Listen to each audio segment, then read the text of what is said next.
Welcome to EthioTimes, your trusted source for news. ነገሮች ወዴት እየሄዱ ነው? የትግራይ ጉዳይ በደቡብ አፍሪካ የኢትዮጵያውያን ሱቆች እየፈረሱ መሆኑ ተገለጸ።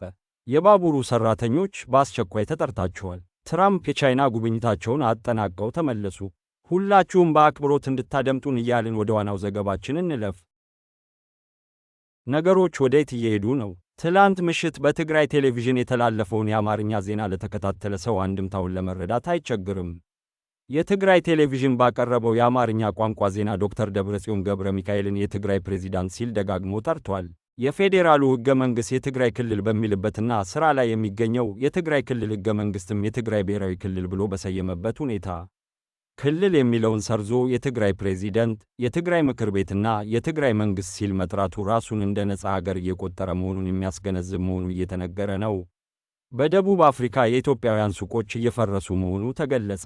በደቡብ አፍሪካ መጤ አፍሪካውያን ላይ ይደርስ የነበረው ጥቃት ጋብ ያለ ቢመስልም ሕገወጥ ግንባታ በሚል ምክንያት የበርካታ ስደተኞች ሱቆች በጸጥታ ኃይሎች እየፈረሱባቸው መሆኑን በጆሃንስበርግ የሚኖሩ ኢትዮጵያውያን ለዲደብሊው ገልጸዋል።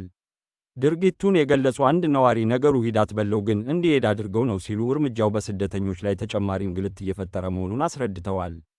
የባቡሩ ሰራተኞች በአስቸኳይ ተጠርታቸዋል። የኢትዮጵያ ምድር ባቡር ኮርፖሬሽን በጦርነት ምክንያት ጉዳት የደረሰበትን የአዋሽ ኮምቦልቻ ሐራ ገበያ የባቡር ፕሮጀክት መልሶ ለመጠገን ወደ ሥራ ሊገባ መሆኑ እየተሰማ ነው። በመሆኑም ፕሮጀክቱ ቀደም ሲል በሥራው ላይ ተሰማርተው ለነበሩ የቀድሞ ሰራተኞች ዳግም የቅጥር ጥሪ አቅርቧል በማለት የኮምቦልቻ ከተማ ሥራና ክህሎት መምሪያ አሳውቋል።